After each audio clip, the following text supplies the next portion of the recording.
Assalamualaikum warahmatullahi wabarakatuh. Sahabat Babar Official beriman, bagaimana kabarnya?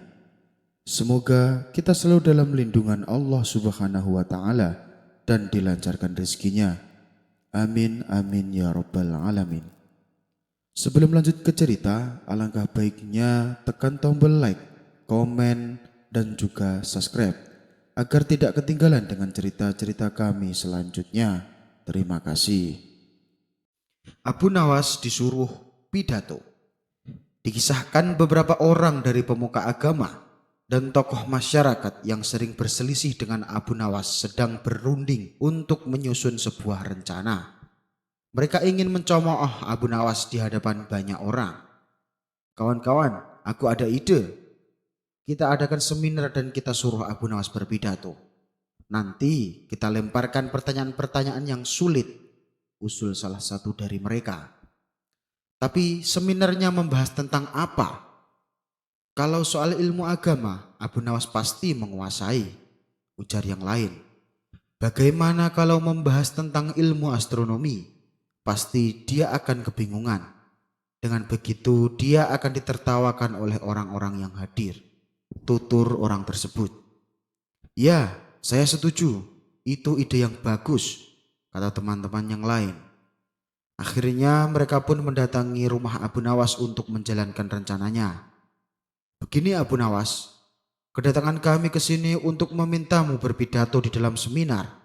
Apakah kau bersedia? Kamu kan terkenal orang pandai Abu Nawas.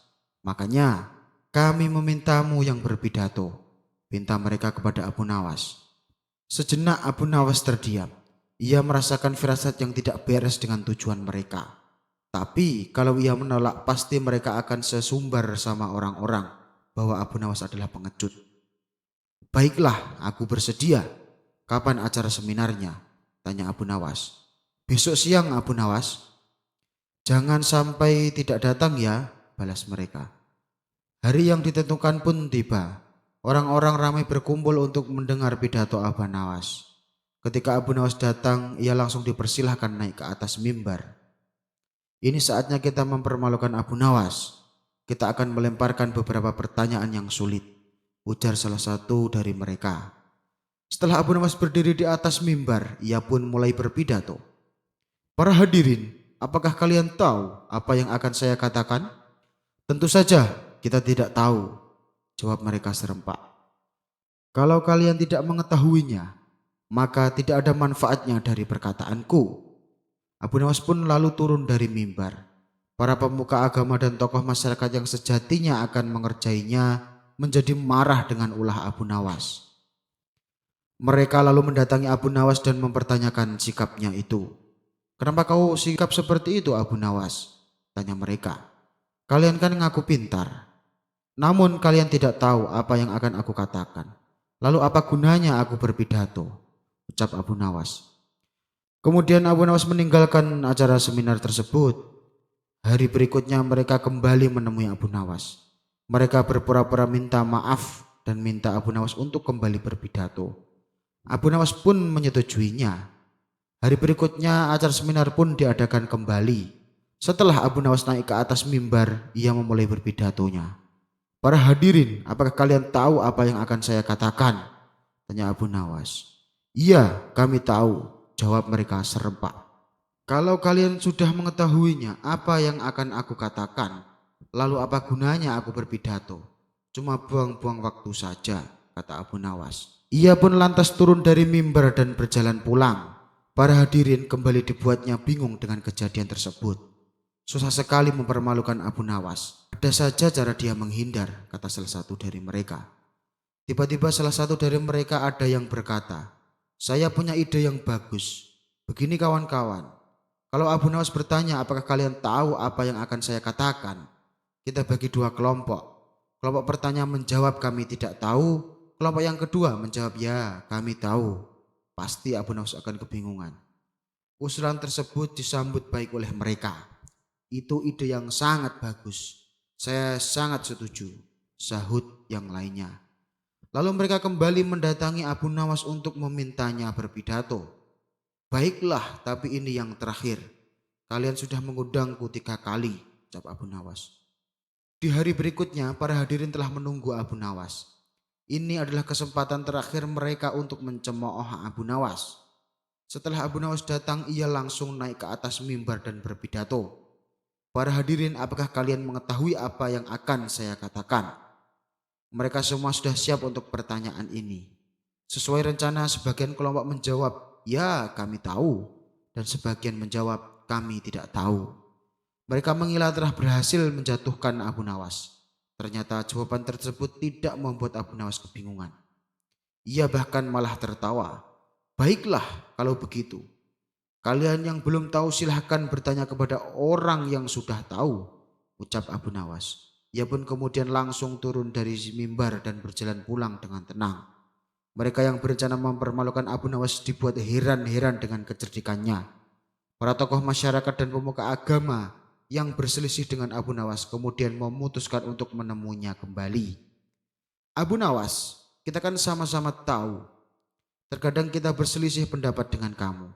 Namun dengan aksimu hari ini kami sepakat bahwa kamu adalah orang yang memiliki segudang kecerdikan. Tapi kami semua penasaran Abu Nawas. Sebenarnya apa sih yang akan kau katakan? Tanya mereka. Abu Nawas pun tertawa dan berkata, yang ingin aku katakan kalian semua sudah tahu, yaitu kalian semua bermaksud mencemoohku. Betul kan? Makanya aku melemparkan pertanyaan tersebut berulang kali. Dari awal pertama kalian datang, aku sudah punya firasat. Kalau kalian punya rencana tidak baik, jelas-jelas aku sering berselisih dengan kalian. Tapi kalian tiba-tiba memintaku berpidato di hadapan kalian. Belum lagi tema yang kalian minta adalah astronomi.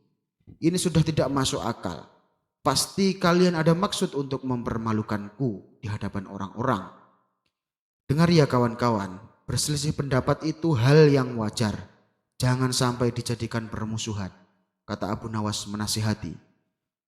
Mendengar penuturan Abu Nawas, mereka kaget dan tak menyangka bila Abu Nawas bisa menebak rencananya. Mereka pun menyadari akan kesalahan yang diperbuat dan meminta maaf kepada Abu Nawas.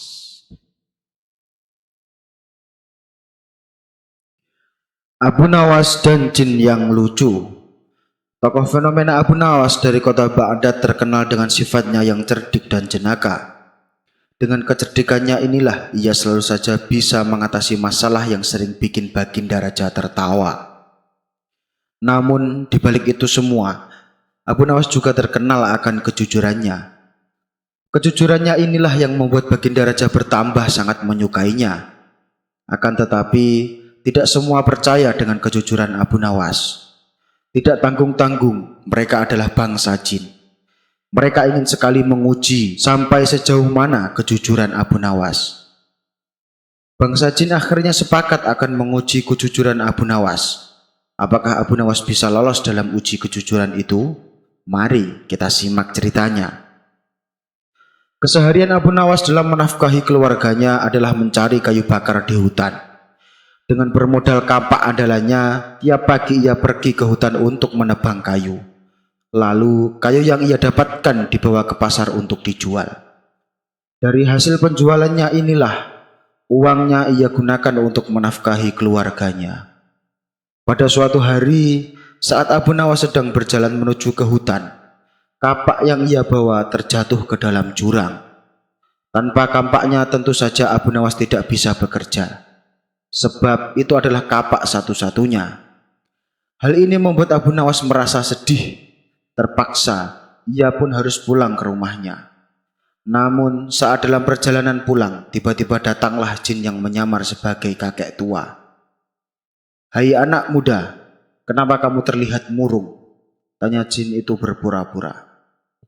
Kampak saya jatuh ke jurang kek. Padahal itu kapak saya satu-satunya. Jadi saya tidak bisa bekerja tanpa kapak itu, jawab Abu Nawas dengan nada sedih. Mendengar jawaban tersebut muncullah ide pada diri sang jin. Ini saat yang tepat untuk menguji kejujurannya, bikin jin tersebut. Maukah kau kubantu untuk mengambilkannya? Tanya Raja Jin. Tentu saja saya mau. Tapi bagaimana caranya kek? Jurang itu dalam sekali, balas Abu Nawas. Kamu tak perlu tahu bagaimana caranya. Yang aku tanyakan, kamu mau atau tidak kalau saya bantu mengambil? Tanya Raja Jin itu kembali. Saya mau sekali, kek, jawab Abu Nawas. Maka turunlah jin itu ke bawah jurang. Saat ia hendak mengambil kampak Abu Nawas, tiba-tiba terbesit dalam benak jin untuk mengambil kampak yang lain. Jin tersebut akan menunjukkan kampak yang terbuat dari emas. Ia ingin tahu apa reaksi Abu Nawas. Wahai anak muda, apakah ini kampakmu? Tanya jin tersebut. Bukan itu, kek, kapak saya jelek, jawab Abu Nawas. Jin itu pun kembali turun ke jurang. Dan saat ia kembali menemui Abu Nawas, ia menunjukkan kapak yang berbeda.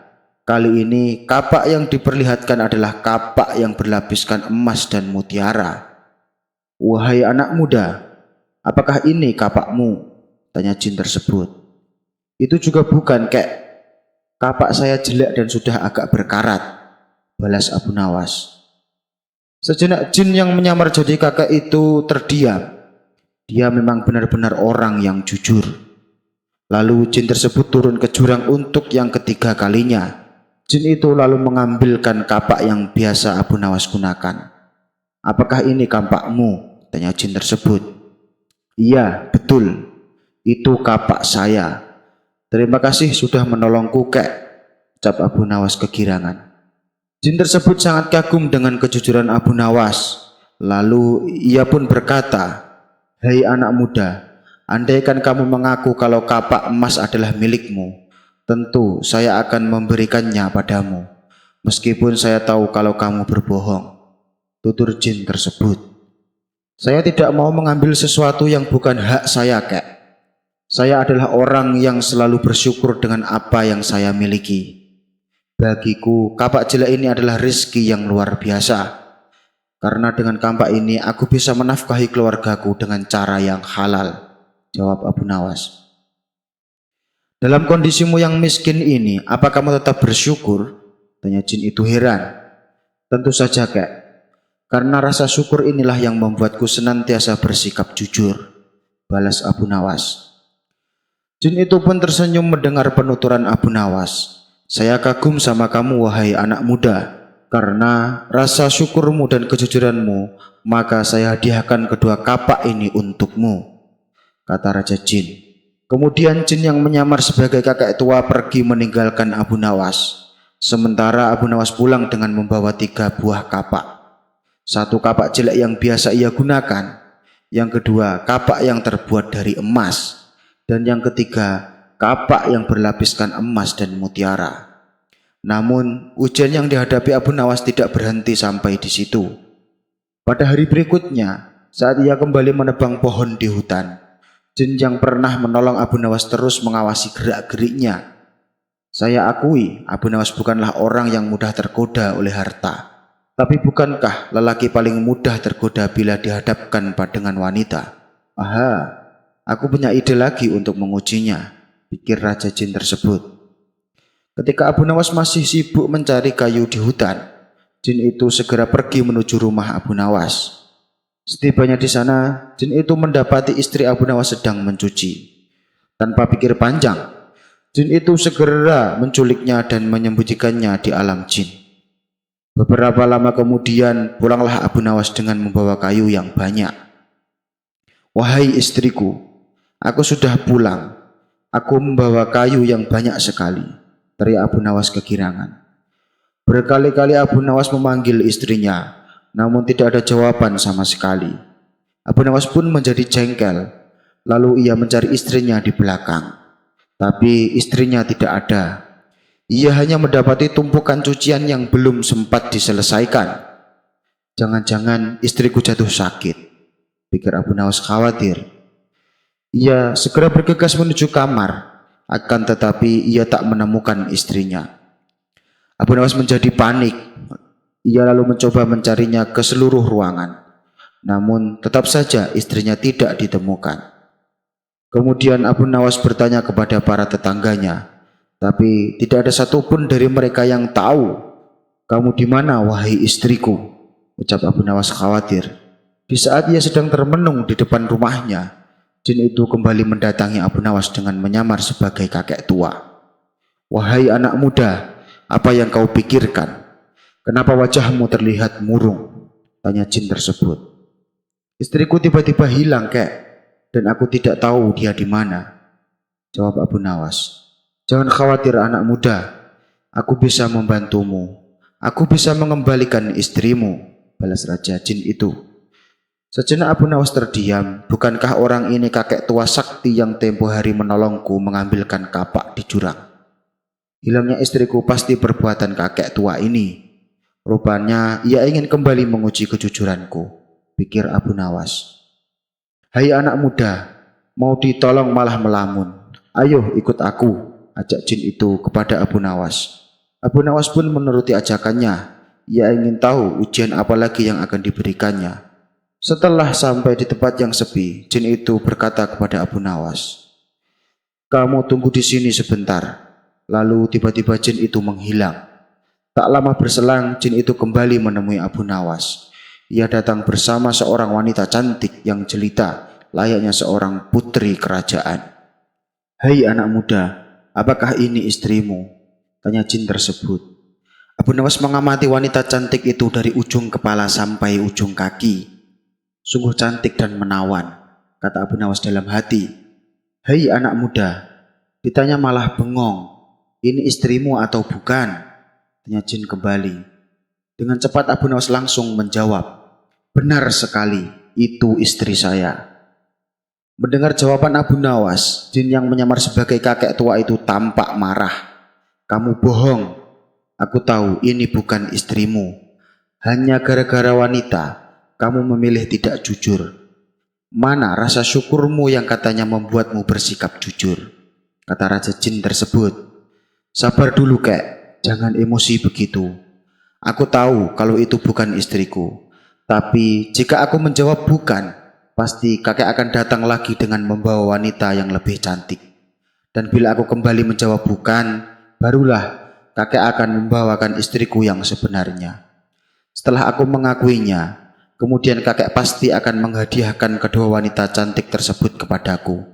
Lalu aku pulang dengan membawa ketiga wanita sebagai hadiah untukku.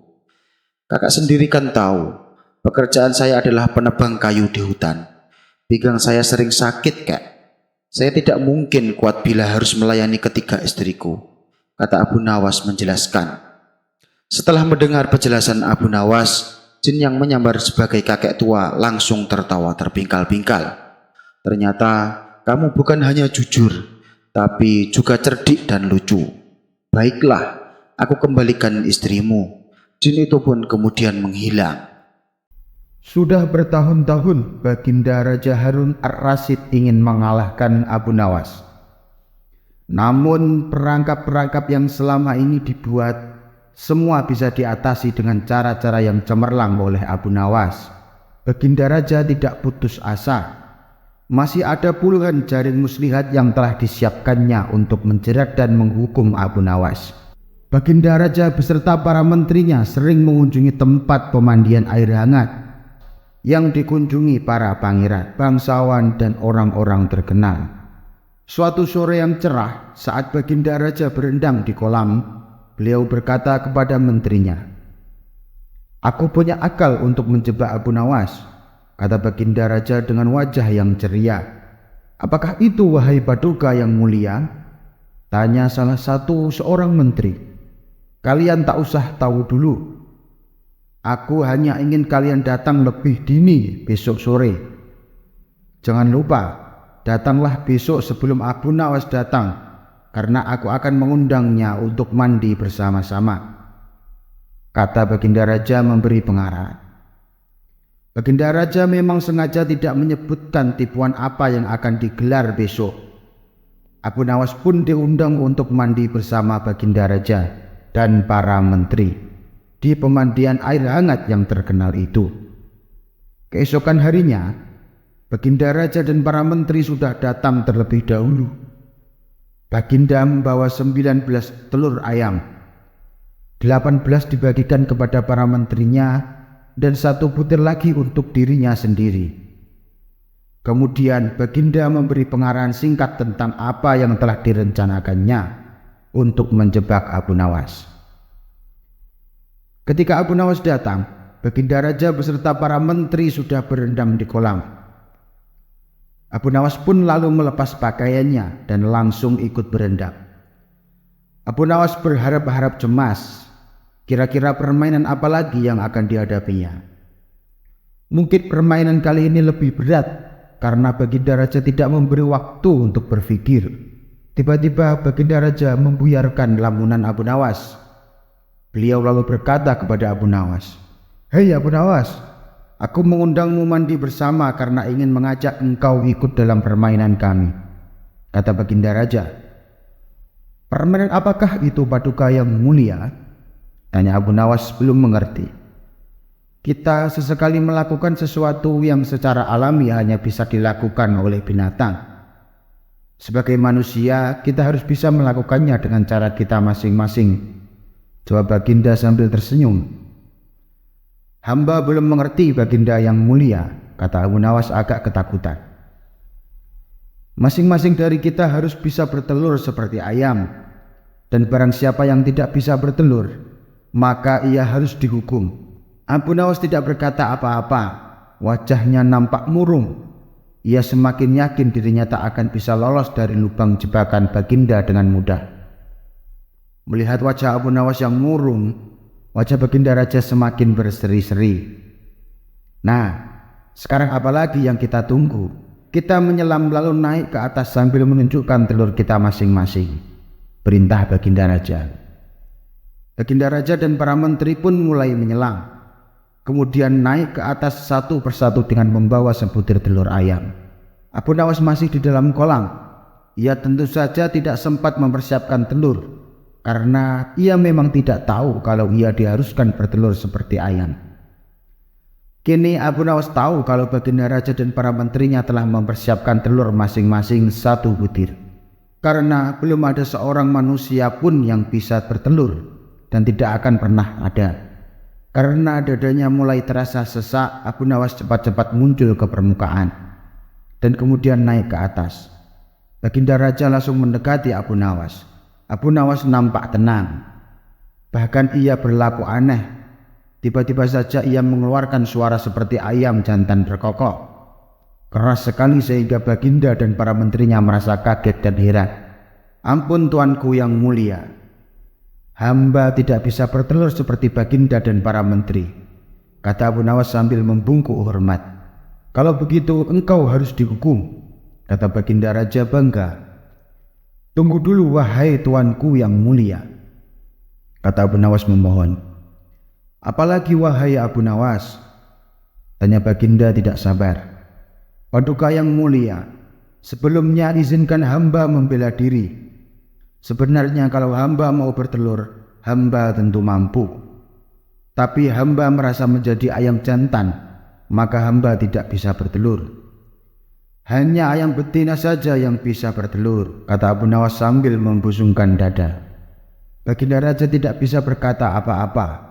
Wajah Baginda dan para menterinya yang semula ceria penuh kemenangan, kini mendadak berubah menjadi merah padam karena malu. Sebab mereka dianggap ayam betina.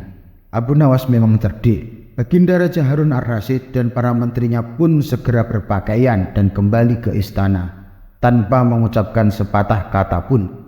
Memang Abu Nawas banyak akalnya dan telah diakui oleh para ilmuwan sebagai ahli mantik atau ilmu logika.